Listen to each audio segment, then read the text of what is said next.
This is how I used to present my game in my devlogs, and this is what it looks and sounds like right now. It's a big step up. Let's dive into it.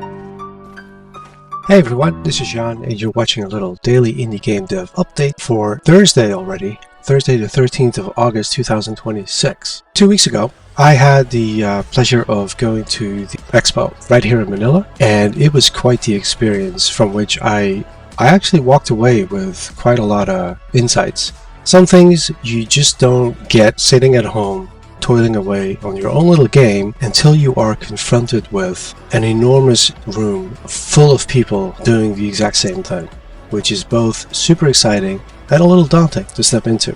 Of course, I wasn't there behind the booth, I was not presenting my own game, but seeing how other people went about this task, which is of course one of the important ones once your game is almost ready, was just very insightful, like very helpful to me putting together my own little top-down adventure game, my own little indie game. I want to give you a taste without showing you everything here, but to give you an idea, right?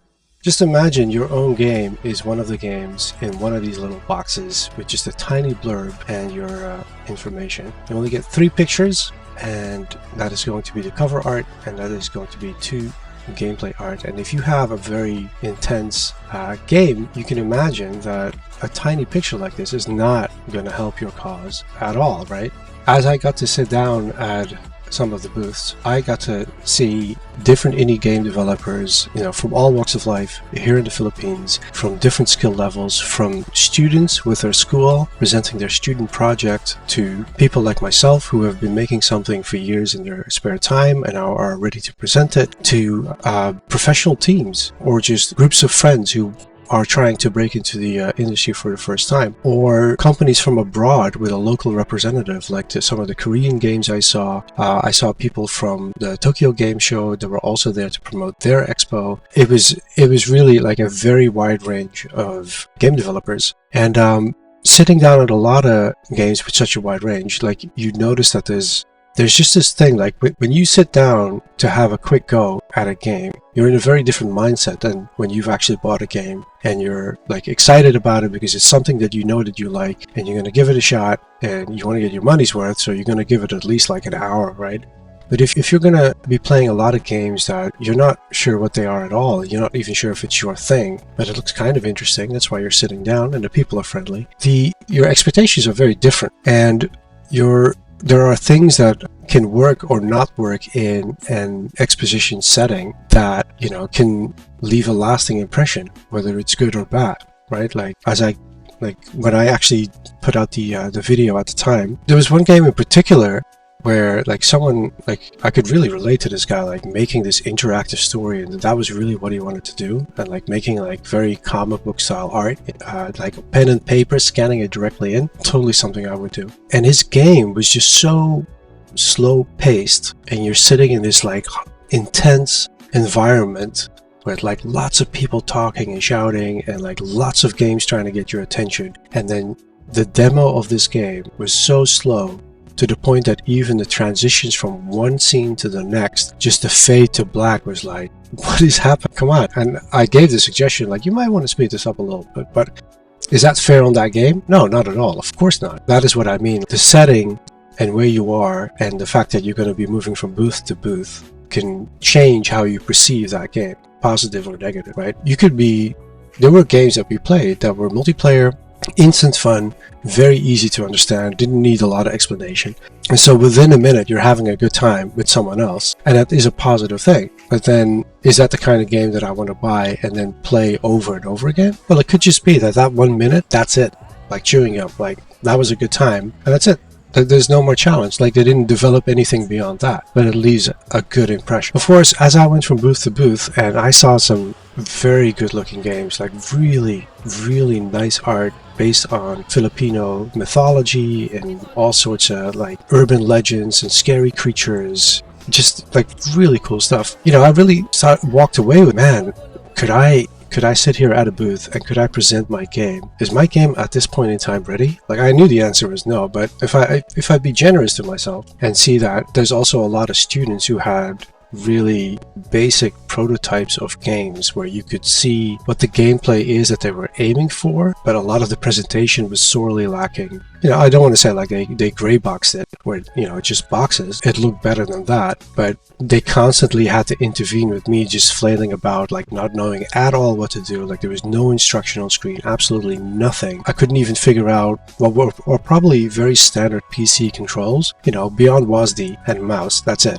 Like, I'm not a PC player, so, you know, I prefer playing on these, right? So there was really all sorts of levels of presentation and games that would break all the time. Like, I have some game-breaking bugs in my game. So could I, with what I have, could I sit down there and knowing that the answer is no, like, well, how close am I to that goal? Let's say it's now a year from now and I got a boot. I'd have to be honest, like, I just finished my first quest just last week. I put in the mechanics that not only give you a quest, but let you go out there, grab a thing, bring it back, and then get a quest complete so that you can get another item, so that you can go somewhere else.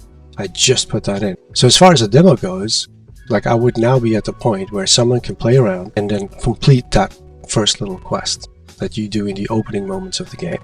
But how does the game, how would I perceive the game if I sat down and I realized, like, you know, I'm not making a walking simulator here, but there's, outside of the odd enemy that now doesn't chase you because I took the nav mesh out, it doesn't really do anything. You know, there's not a lot of interactive stuff that is moving outside of the you can now push a button prompt that gives you a little bit of text, which is perfectly fine for a little point-and-click adventure. It's just not, I'm not making a point-and-click adventure. And so would my top-down adventure, which is very much in the vein of games that people have played before, would it be fun and exciting to play? It leaves a lot to be desired. So I decided to, after I put that quest in, I decided to bite the bullet, and let me just give you a little bit of a reveal. I started adding in sound effects. Sound is on. Now, of course, I've already discovered that the walking animation for left and right and up and down has a different vibe, which is not good for the sound effects. But I'm hoping people are willing to forgive me for that right now, because sound effects are working. There was a bit of a learning curve, of course, going over all this and like what you can do here. I'm trying to keep it simple. I didn't come up with some blueprint. I didn't come up with a system where I can change all the sounds up and down from a menu. I don't have any of that. I just dropped it. These cues that I've been making from these sound effects, I have a little bit of a collection here. Some of the projects that I signed up to, some of the courses, they came with some sound effects. I bought this one right here by ELV, which I can really recommend. It's like the all-in-one pack, especially if you're into like fantasy settings. If you have very realistic games and you're looking for huge packs of sound effects, this Sonis one from the GDC, they put up these free packs every year. They're like 47 gigs a go. So you might want to use the torrents that they provide to download if you're interested. Some of the stuff that is in here is just incredible. And then there's, you know, like 20 cars by brand in case you're making a car game, but that's not what I'm doing. There's a lot of stuff that you're never going to touch. There's this website called Sound Lab in Japan, which is very good. I don't read Japanese, so it's a bit complicated finding stuff. But if you want Japanese voice work, awesome. This one came recommended from Cobra Code, which is the from the course I'm doing, right? And one HIO right over here, Ansimuz, I'm assuming he's German, sure. This one is in the game.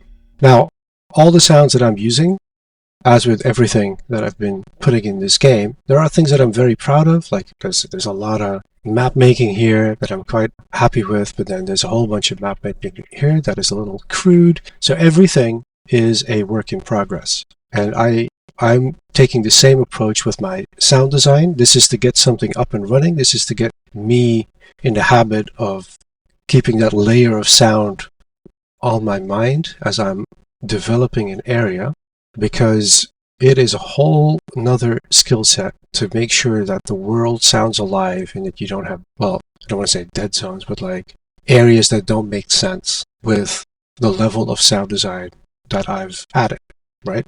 I feel like when you look at art like this, I think your expectations are going to be very different from when you're playing, like, say, the latest Assassin's Creed Remastered or a Crimson Desert. but it doesn't mean it doesn't have to be good. And so let's quit stalling and let's hit play. Let me put the sound up a little bit. I'll check the sound in a second, make sure it's not too loud. And let me show you what I've been up to for the last 2 days.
A bug.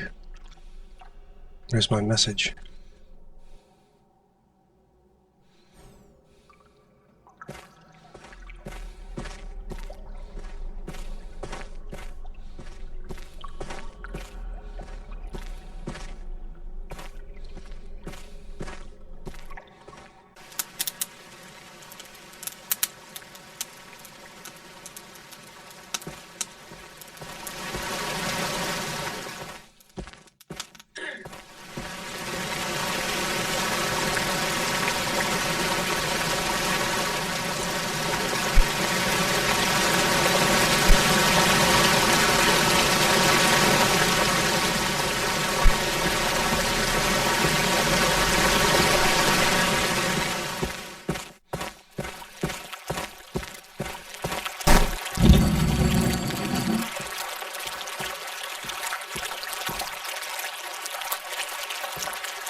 So I'm just gonna the player now.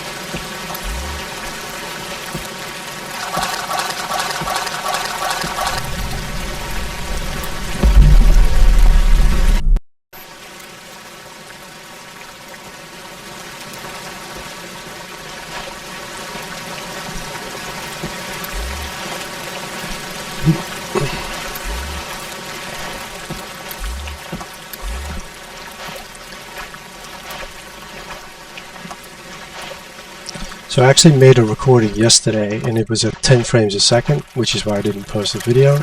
So hopefully this in 60 frames a second makes a better impression.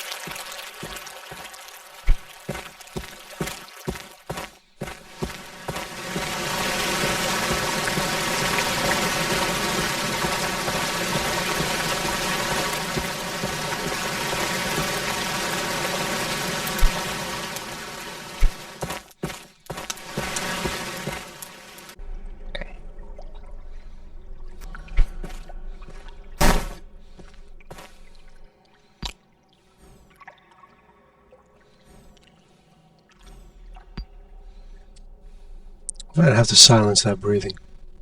Oh, we got a bug. Because I just picked it up. And this worked fine yesterday. So, things are not perfect. We still got some issues. Like that is another issue that all of a sudden happened where you're not going outside. You just return in the same cave.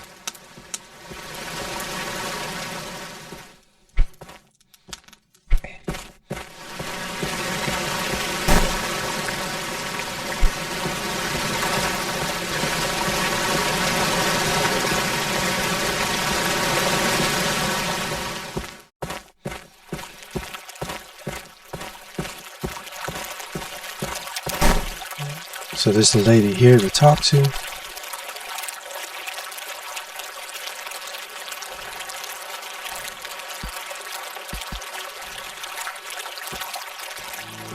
This is the dangerous area they're warning you about.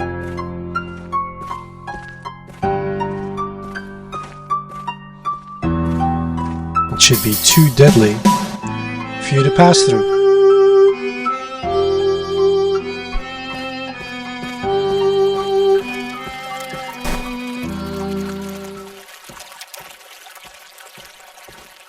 So I think that about wraps it up for my little sound presentation. I think what I managed to do in the last 2 days really made me realize just the impact some decent sounds can have to the presentation of your game. I feel like the world is now much more alive, even though it's the same world. Like there's not enemies, there's not a lot happening for you to interact with really. You know, the systems are still being built, and like the impact it has just walking around is just so much more intense. I didn't even go to the waterfall. I'll save that for the next video. So let me know what you guys think. Do you think your game is ready to be presented in a little booklet like this one, you know, amongst hundreds of indie game developers? You think have someone play your game for like 2 minutes at a booth as they're lighting up and they can walk away with a positive impact and want to take a picture of you and your game and then wishlist it on Steam? I think I'm not quite there yet, but this is a very exciting little level up towards that goal. So hit like, hit subscribe if you want to follow along,